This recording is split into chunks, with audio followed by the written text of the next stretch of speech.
So how do you lock in the best mortgage rate right now? It's all about finding the best rate for you. Mortgage rates vary for everyone, and depending on what your unique financial situation is, the rate is going to vary. Program type, credit score, down payment, all of that gets built into the strategy.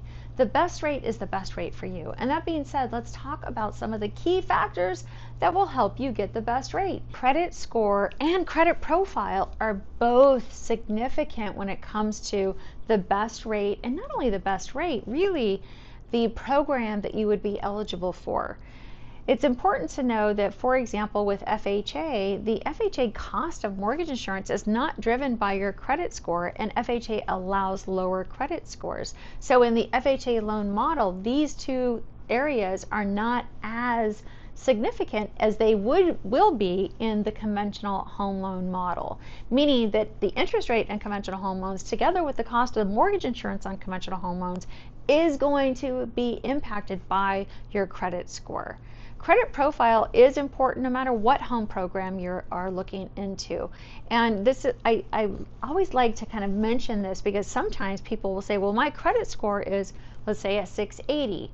But really, when you look at the credit profile, maybe there has been recent derogatory credit exceeding 30 days, and in that scenario that could be problematic to qualify for a home loan depending on what's going on. So credit profile is as important as credit score, but from an interest rate and a cost standpoint, credit score is going to drive the rate modeling depending on the home loan program. Which brings me to loan type. So when we think about home loans in our country, there's really going to be what I'm going to call 5 different home loans. One, the USDA home loan, FHA, VA, conventional, what we're going to say conforming, so that's going to be under whatever the year conforming loan limit is, and then we get into conventional that's out of the box, out of conforming, which is not backed by Fannie Mae or Freddie Mac, and in that will encompass a whole lot of different programs. And those could be jumbo, those could be what we call non-QM, meaning that they might be bank statement program or asset-based for income programs, things like that. But there are a variety of loan programs out there, and the program itself will impact the interest rate and the cost of the home loan. Down payment, as we think about down payment, each one of those home loan programs I mentioned will drive the down payment option because they all vary. For example, with VA is a no money down home loan program. FHA is a 3.5% down program. Conventional conforming has a 3% down home loan program. And we haven't even discussed down payment assistance, which will also impact the interest rate and the terms of the home loan that you're looking at. So when we think about loan limit, this is important because every year the FHFA will announce whatever the conforming loan limit is for the year. For any loans that exceed that, then they'll kind of fall into what we'll call this jumbo bucket.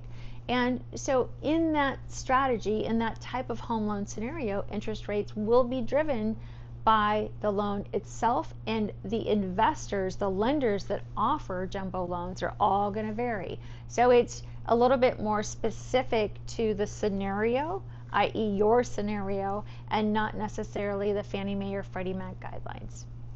A few other options to consider to get the best rate when you're shopping for a home loan are rate buy downs. Now, what the heck does that mean? It actually has 2 different scopes to it. One, the traditional rate buy down would be, are you going to pay discount points? So you're paying a cost to buy the interest rate down, and it is what we would call a permanent buy down, meaning that that rate, that your cost that you're paying to buy the rate down, that would be your rate for the life of the loan. Or there are temporary rate buy downs. Temporary rate buy downs are you're paying a cost to buy a rate down for a fixed period of time. That could be 2 years or 3 years, and generally that rate adjusts each one of those years that you're into the loan. So for example, the trend over the last 18 months has been a 2-1 down. And how that looks is, let's say that the 30-year fixed rate for the day that you're getting ready to lock in your rate, let's just call it 6.5%. In the 2-1 buy down scenario, your interest rate, your payment would be based on an interest rate 2 points lower than what your note rate is. So in this scenario, that payment for the first 12 months of your home loan would be based on 4.5%. The second year, the payment would increase based on a 5.5% interest rate.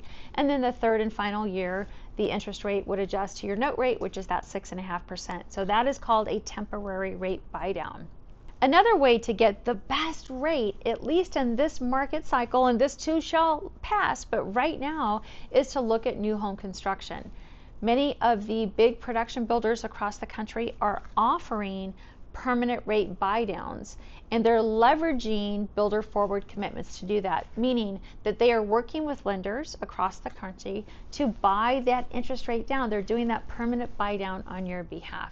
So if you're in the market for a newly built home, checking out what the builder has to offer through their lending partner could be another angle to get that best rate. So remember, the best rate is the one that fits your unique scenario, and we're here to help you find it. If you want to see what rate you can qualify for, call us or text us today, and let's get started.